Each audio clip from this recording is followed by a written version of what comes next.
आज के इस लेक्चर के अंदर हम कवर करेंगे oogenesis। oogenesis का माने प्रोसेस ऑफ फॉर्मेशन ऑफ ओवा। एग के बनने की प्रोसेस को oogenesis कहा जाता है। तो जो आज का जो हमारा आर्टिकल है वो है oogenesis।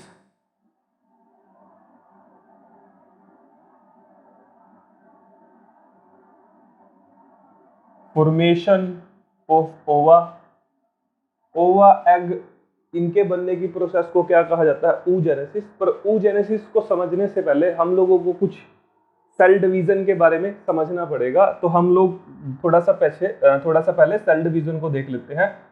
सेल डिवीजन जो होते हैं हमारे, वो दो तरह से होते हैं। एक तो हमारा सेल डिवीजन होता है माइटोसिस, और जो दूसरा हमारा सेल डिवीजन होता है वो होता है हमारा मियोसिस।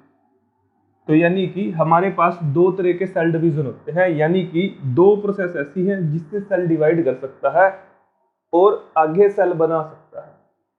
माइटोसिस के जरिए एक सेल डिवाइड करता है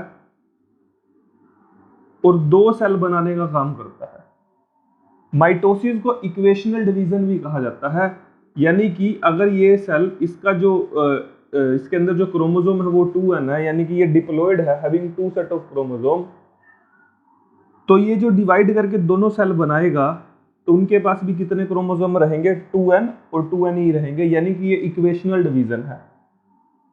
अगर इसके पास n रहेगा तो ये डिवाइड करके n और n ही बनाएगा, having one set of chromosome, यानी कि हैप्लॉइड सेल है। हैप्लॉइड सेल जब डिवाइड होगा तो ये क्या करेगा? दो हैप्लॉइड सेल बनाने का काम करेगा।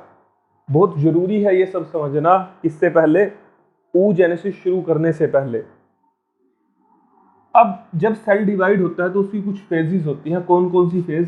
पहली जो फेज होती है उसको कहा जाता है प्रोफेज, सेकंड मेटाफेज, एनाफेज और टीलोफेज। जब सेल डिवाइड करता है तो पहले प्रोफेज में जाता है, फिर मेटाफेज में, एनाफेज में और फिर टीलोफेज में, और एक सेल से दो सेल बना देता है। मियोसिस के अंदर क्या होता है? मियोसिस के अंदर मियोसिस 1 और मियोसिस 2 होता है। यहां पर जो सेल है वो डिवाइड करेगा, पहले एक से दो सेल बनाएगा। अगर इस सेल का जो क्रोमोसोम नंबर है 2n है, यानी कि ये सेल क्या है? डिप्लॉयड है, तो ये सेल डिवाइड करेगा और दो सेल बनाएगा। और इस समय जो डिवीजन हुआ है, इस सेल से ये दोनों सेल बने हैं, ये दोनों सेल इस सेल से बने हैं। इस दौरान जो इनका नंबर ऑफ क्रोमोसोम है वो क्या हो गया? रिड्यूस हो गया, हाफ रह गया। इसके पास 2n था तो इनके पास n और n है। तो ये जो डिवीजन है इसे रिडक्शनल डिवीजन कहा जा सकता है। ये रिडक्शनल डिवीजन है क्योंकि इसके अंदर जो नंबर ऑफ क्रोमोसोम है वो क्या हो गया? रिड्यूस हो गया। इसके पास 2n थे, इसके पास क्या है? n और n है। ये मियोसिस 1 होता है। Meiosis 1 is reductional division. अब ये सेल दोबारा डिवाइड करेगा और दो सेल बनाएगा, पर इस समय जो ये डिवीजन है सेल का, इस सेल ने डिवाइड करके दो सेल बनाए, पर जो अब डिवीजन है ये क्या है? इक्वेशनल डिवीजन है। इनके पास नंबर ऑफ क्रोमोसोम क्या रहेंगे? सेम रहेंगे, जिस सेल से मिलकर बने हुए हैं, जिस सेल से डिवाइड हुए हैं। अगेन सेम n और n। ये मियोसिस 2 है। मियोसिस 2 इज इक्वेशनल डिवीजन, यानी कि जिन सेल से डिवाइड होकर बने हैं उनका क्रोमोसोम नंबर और इनका क्रोमोसोम नंबर क्या रहेगा? सेम रहेगा। अभी जो बात आपको बताने जा रहे हैं इसको थोड़ा ध्यान से समझना। मियोसिस 1 और मियोसिस 2 दो स्टेप में होती है। मियोसिस 1 के अंदर भी ये सभी फेस होते हैं, प्रोफेस, मेटाफेस, एनाफेस और टीलोफेस। इसे कहा जाता है प्रोफेज 1। प्रोफेज 1 हो गया अगर मियोसिस 1 का है। फिर उसके बाद क्या आएगा? मेटाफेस 1, एनाफेज 1 और टीलोफेस 1। तो ये मियोसिस 1 के स्टेप हैं। जो मियोसिस 1 का जो प्रोफेस होता है, प्रोफेस ऑफ मियोसिस 1, इसको सब डिवाइड किया गया है। इसके कुछ और स्टेप हैं। इसके अंदर पहला जो इसका स्टेप होता है वो होता है लिप्टोटीन, लिप्टोटीन स्टेज। दूसरा होता है जाइगोटीन स्टेज। तीसरा होता है हमारा pachytene stage. Fourth is diplotene, diplotene stage. और जो लास्ट इसकी स्टेज होती है दैट इज डाइकाइनेसिस। तो जो प्रोफेस है यानी कि मियोसिस 1 का जो प्रोफेस है, मियोसिस 2 स्टेप में होती है, मियोसिस 1 एंड मियोसिस 2। मियोसिस 1 का जो प्रोफेस है यानी कि इसके अंदर भी वही सब प्रोसेस होंगे, prophase, metaphase, anaphase and telophase.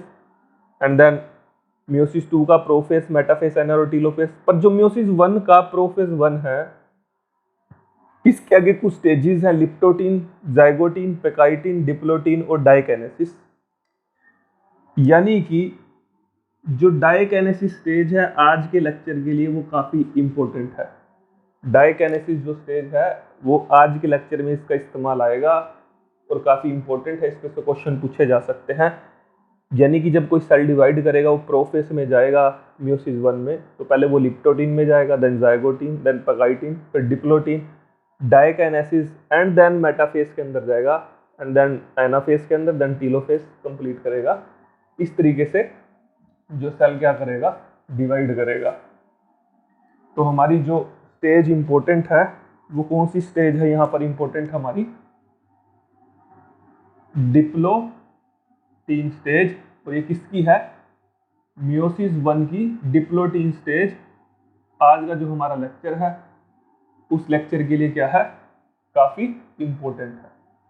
इसका इस्तेमाल आएगा तो आपको पता चल जाएगा कि डिप्लोटीन स्टेज कैसे आई है।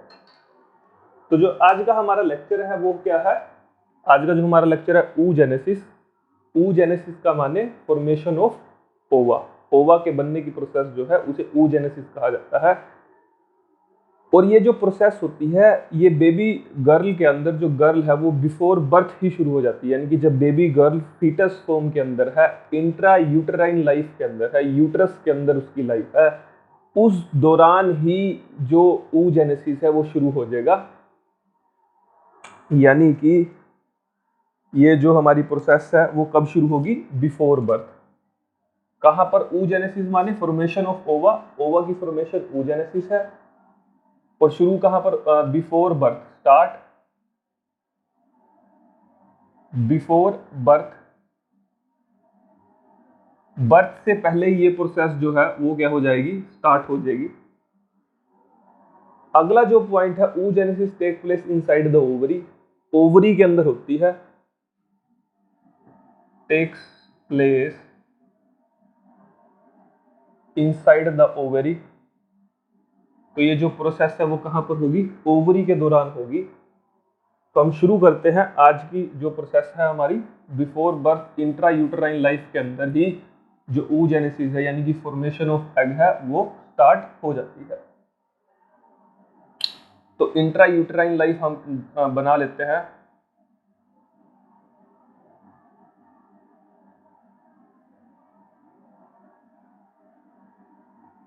फिर इज द यूट्रस, ये जो हमने बनाया है यूट्रस है,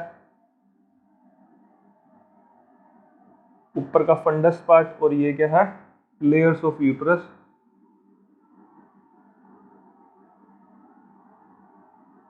तो इस दौरान ही जो हमारा जो प्रोसेस है बेबी गर्ल के अंदर, here is the baby girl before birth है, baby girl is in foetus condition, foetus की फॉर्म में है कंडीशन, ये फीटस फॉर्म के अंदर है। और ये क्या है हमारा umbilical cord and here is placenta.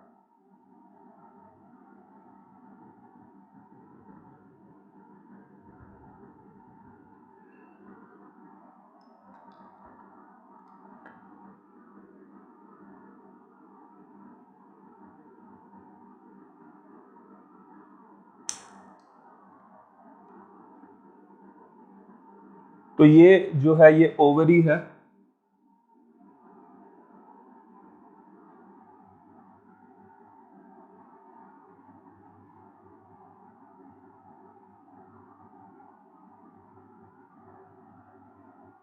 हमने इस ओवरी को क्या कर लिया है, एनलार्ज कर लिया है।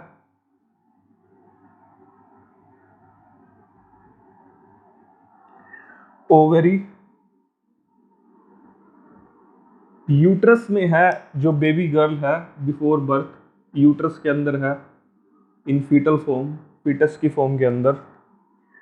तो जो हमारी प्रोसेस है वो बिफोर बर्थ होती है। इसके पास ओवरी में कुछ सेल्स प्रेजेंट होते हैं, इन सेल्स को कहा जाता है प्रीमोर्डियल जर्म सेल्स। कौन से सेल्स हैं ये? प्रीमोर्डियल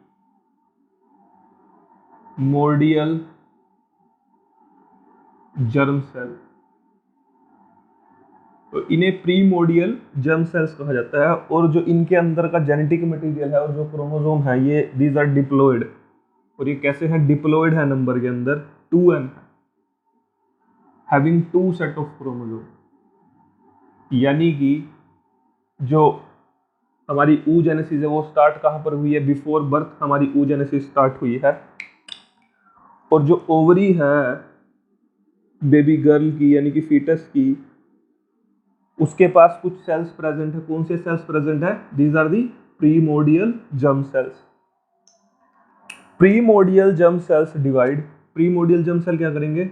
डिवाइड करेंगे थ्रू माइटोसिस। माइटोसिस के जरिए ये जो प्रीमोर्डियल जर्म सेल है ये डिवाइड करना शुरू कर देंगे और अपना नंबर बढ़ाना शुरू कर देंगे। 1 से 2, 2 से 4, इस तरीके से सेल क्या करेंगे? डिवाइड करेंगे। अब जो ये डिवीजन हुआ है ये कौन सा डिवीजन हुआ है? माइटोसिस हुआ है। तो जिसके कारण जो इन सेल्स का क्रोमोसोम नंबर रहेगा वो सेम रहेगा इस सेल से, क्योंकि इस सेल से मिलकर इस सेल से मिल बने हैं। और जो हमारा जो माइटोसिस होता है, माइटोसिस क्या होता है? Equational division. तो इन सेल्स, इस सेल का नंबर प्रीमोर्डियल जर्म सेल्स का नंबर और जो डिवाइड करके जो सेल बने हैं उनका क्रोमोसोम नंबर क्या रहेगा? सेम रहेगा, माने 2n रहेगा। और जो ये सेल डिवाइड करके बने हैं ये सेल हैं oogonia। इन सब सेलों को कहा जाता है oogonia। And oogonia is again diploid. और oogonia क्या है? दोबारा से डिप्लॉयड है, हैविंग 2 सेट ऑफ क्रोमोसोम। इनके पास 2 सेट हैं क्रोमोसोम के। सम oogonia, इनमें से कुछ oogonia जो है वो क्या करेंगे? अपना साइज बढ़ाना शुरू करेंगे, ग्रो करेंगे साइज के अंदर। कुछ oogonia साइज में क्या करेंगे? ग्रो करेंगे। और उन oogonia को कहा जाएगा प्राइमरी oocyte।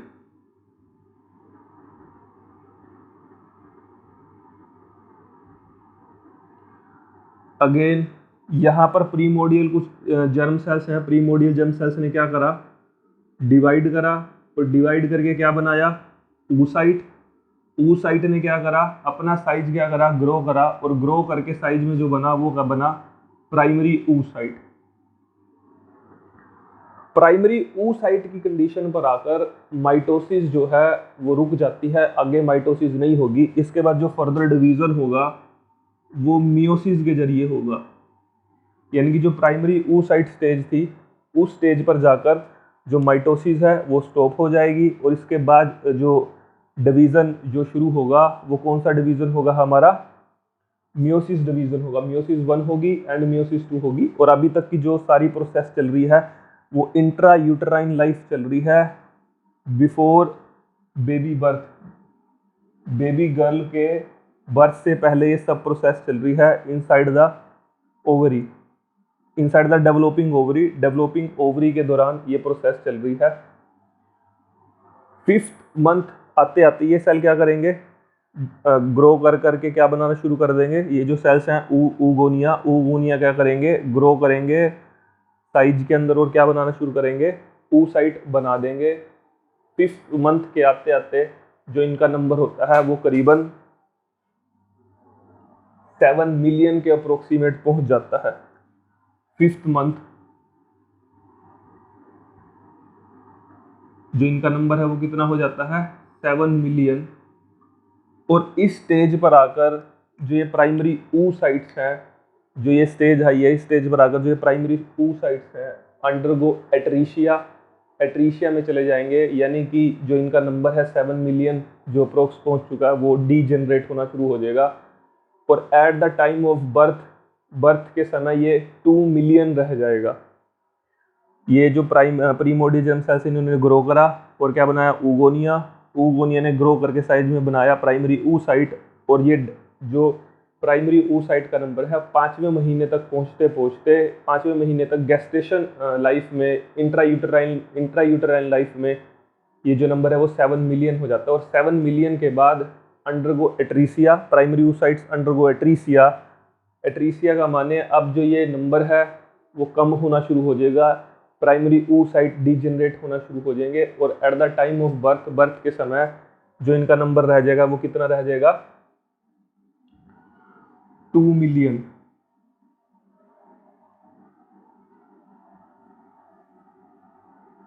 तो अभी समझने की कोशिश करेंगे आगे की फर्दर प्रोसेस।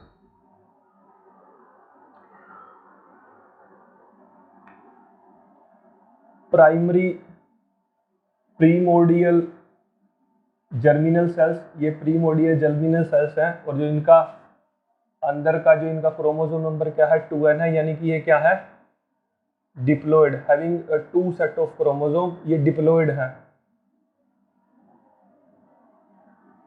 2n है ये क्या करेंगे, डिवाइड करेंगे और क्या बनाएंगे, ऊगोनिया।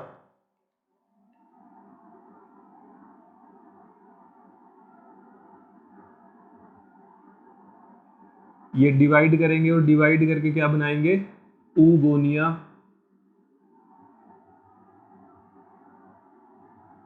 अगेन जो ये डिवीजन है, ये जो डिवीजन हुआ है जिसके जरिए इन germinal cell, primordial germinal cells ने ऊगोनिया बनाया, ये डिवीजन आपका माइटोसिस, यानी कि इक्वेशनल डिवीजन। माने इसके पास जितना क्रोमोसोम नंबर रहेगा इसके पास भी उतना ही क्रोमोसोम नंबर रहेगा, यानी कि 2n। इसके पास भी जो नंबर ऑफ क्रोमोसोम है वो 2 है ना, डिप्लॉयड है, और ये भी क्या है, डिप्लॉयड है। अब जो नेक्स्ट फेज इसका आएगा, इसके अंदर जो ये ऊगोनिया है ग्रो करेगा साइज के अंदर। ऊगोनिया साइज में क्या करेगा, ग्रो करेगा। और ग्रो किस प्रोसेस के जरिए करेगा, थ्रू वाइटेलोजेनेसिस। इसने जो ये ग्रो करा है किस प्रोसेस के जरिए ग्रो करा है, वाइटेलोजेनेसिस।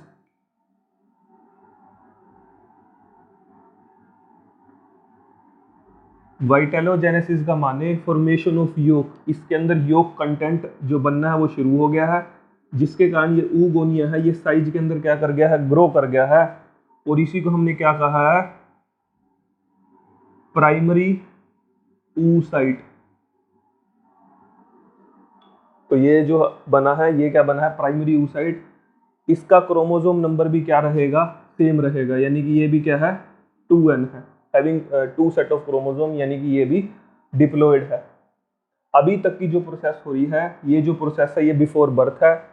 और यहाँ तक जो डिवीजन का इस्तेमाल हुआ है वो कौन से डिवीजन का इस्तेमाल हुआ है, माइटोसिस डिवीजन का इस्तेमाल हुआ है। यानी कि जब सेल डिवाइड करेंगे तो उनके अंदर का जो क्रोमोसोम नंबर रहेगा वो सेम रहेगा। इस स्टेप पर आकर प्राइमरी oocyte के स्टेप पर आकर जो माइटोसिस डिवीजन है वो बंद हो जाएगा, और जो मियोसिस है वो क्या हो जाएगी, स्टार्ट हो जाएगी। तो मियोसिस 1 होगी और फिर क्या होगी, मियोसिस 2। अब ये बिफोर बर्थ है, यहाँ तक का जो प्रोसीजर है।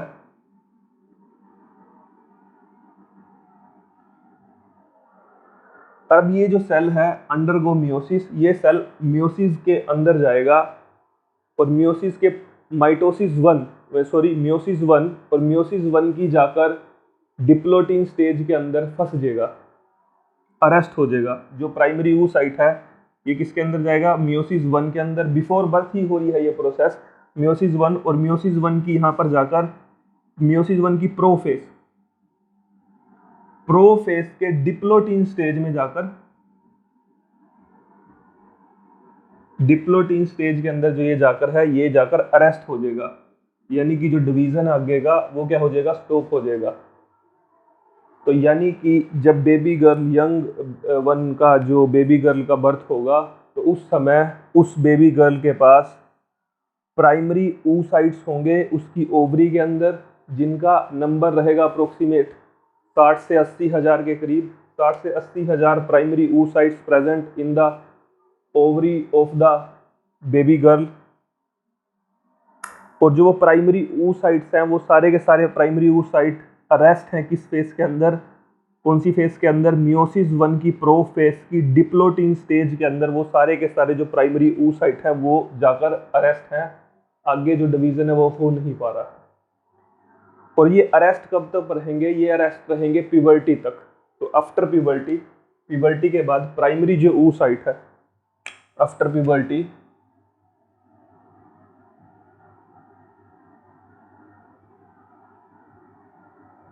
प्यूबर्टी के बाद जो प्राइमरी oocyte का डिवीजन है ये कंटिन्यू होगा।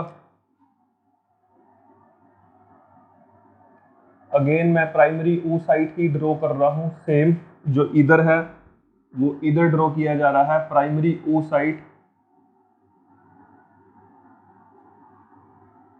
ये क्या है, प्राइमरी oocyte।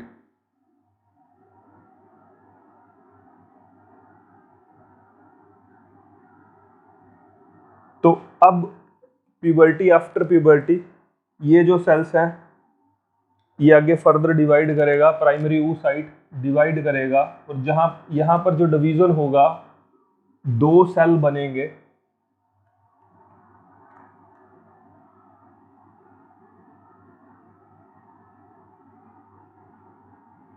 ये जो डिवीजन है ये मियोसिस 1 है और आपको स्टार्टिंग में बता दिया गया था मियोसिस 1, जो मियोसिस 1 होता है, meiosis 1 is equational meiosis 1 is the reductional division. ये जो सेल है ये क्या है, 2n है। ये जो सेल है हमारा, इसके पास क्रोमोसोम नंबर कितना है, 2n, डिप्लॉयड है। अब इससे जो सेल बनेगा वो कैसे सेल बनेंगे, हैप्लॉयड सेल। यहां से जो सेल बनेंगे वो दोनों सेल कैसे बनेंगे, हैप्लॉयड सेल बनेंगे, हैविंग 1 सेट ऑफ क्रोमोसोम, जिनके पास एक ही सेट रहेगा क्रोमोसोम का। आप ध्यान से देखिए, एक सेल तो मैंने बड़ा बनाया है और दूसरा सेल मैंने क्या बनाया है, छोटा। मियोसिस 1 कंप्लीट हो चुकी है, एक सेल से 2 सेल बन चुके हैं, दोनों के पास नंबर ऑफ जो क्रोमोसोम है नंबर n और n है। पर यहाँ पर जो डिवीजन हुआ है, साइटोकाइनेसिस जो हुई है वो अनइक्वल हुई है, यानी कि जो साइटोप्लाज्म का डिवीजन है वो अनइक्वल है। दोनों के अंदर जेनेटिक मटेरियल तो सेम है, इसके पास भी सेम नंबर ऑफ क्रोमोसोम है, इस वाले के पास भी सेम नंबर ऑफ क्रोमोसोम है, बट इन दोनों का जो जिनका जो साइटोप्लाज्म है वो अनइक्वल डिस्ट्रीब्यूटेड हुआ है, अनइक्वल डिस्ट्रीब्यूट हुआ है। इसके पास ज़्यादा अमाउंट के अंदर साइटोप्लाज्म है, इसके बाद लगभग नेग्लिजिबल अमाउंट ऑफ साइटोप्लाज्म है। तो ये जो बनता है ये हमारा बनता है, इसको कहा जाता है सेकेंडरी oocyte। और जो ये बनेगी इसको कहा जाता है फर्स्ट पोलर बॉडी।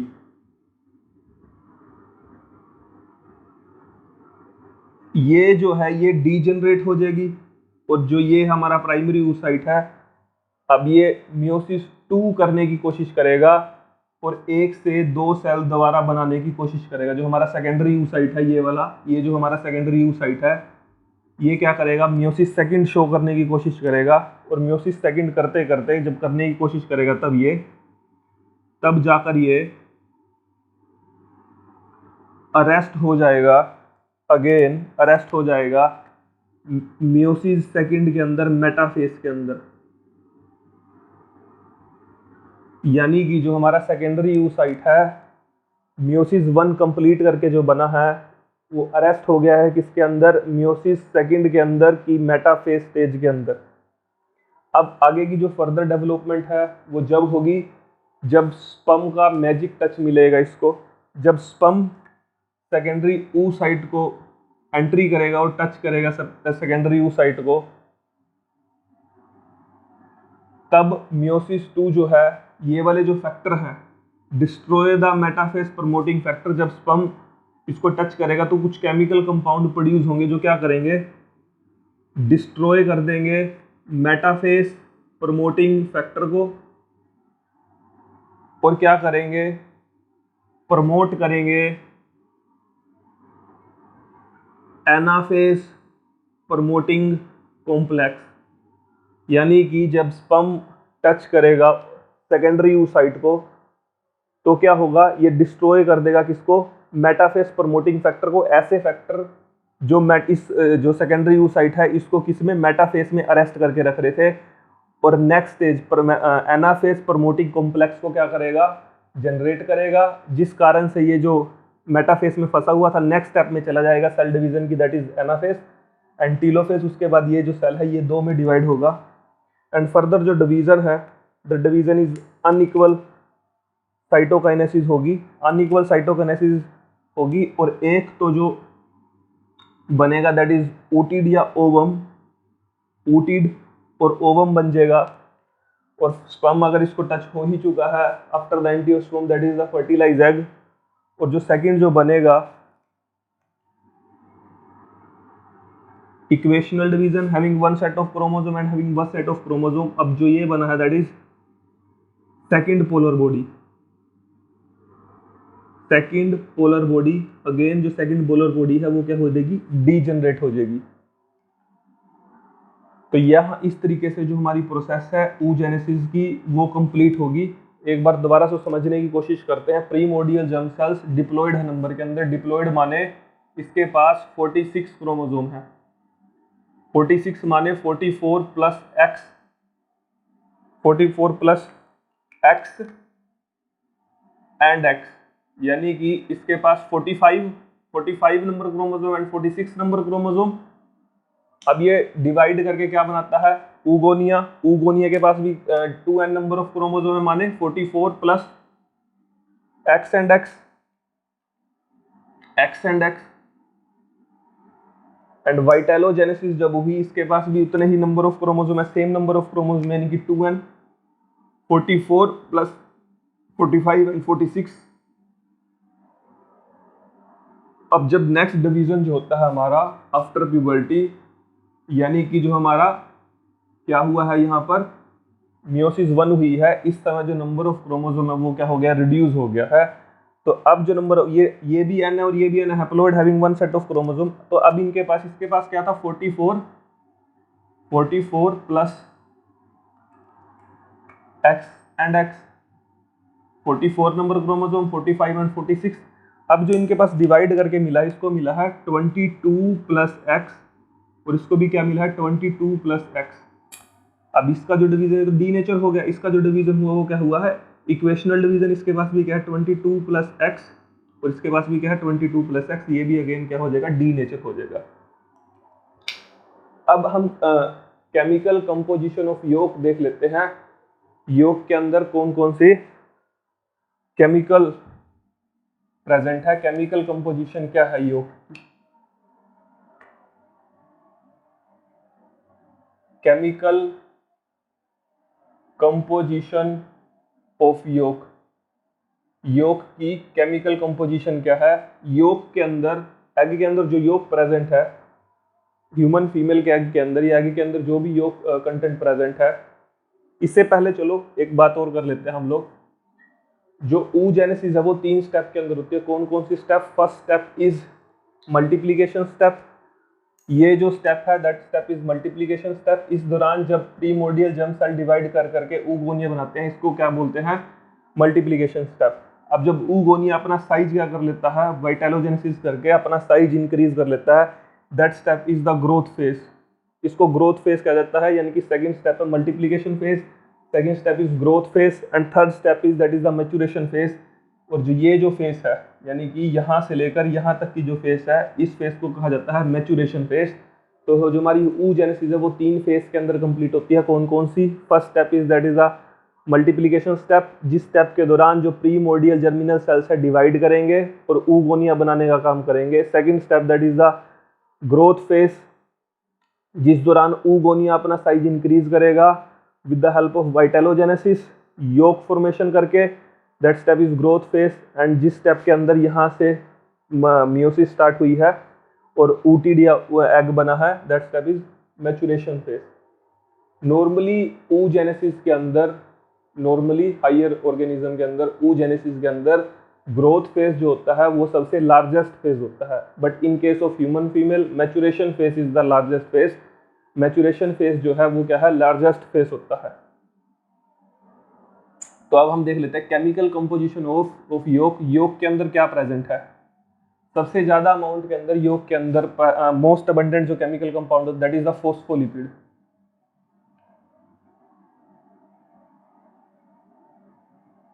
तो मोस्ट अबंडेंट जो केमिकल कंपाउंड है, केमिकल कंपाउंड जो मोस्ट अबंडेंट, जो सबसे ज्यादा मात्रा के अंदर योग के अंदर मिलता है, फोस्फोलिपिड, और most common phospholipid is lecithin. और इसमें भी जो सबसे कॉमन फोस्फोलिपिड है, that phospholipid is lecithin. Protein पाया जाता है योग के अंदर, और वो प्रोटीन कौन कौन से होते हैं? एक होते हैं हमारे simple protein. Simple protein, simple protein के अंदर आपका आता है एल्ब्यूमिन, ग्लोबिन एंड ग्लोब्यूलिन। तो यानी कि जो प्रोटीन है, उस प्रोटीन के अंदर आपका एल्ब्यूमिन मिलेगा, ग्लोबिन मिलेगा और ग्लोब्यूलिन मिलेगा। दूसरा सिंपल प्रोटीन फोस्फोप्रोटीन। फोस्फोप्रोटीन के अंदर जो प्रोटीन मिलता है योग के अंदर, दैट इज द फोस्फोविटीन और ओवोविटेलाइन।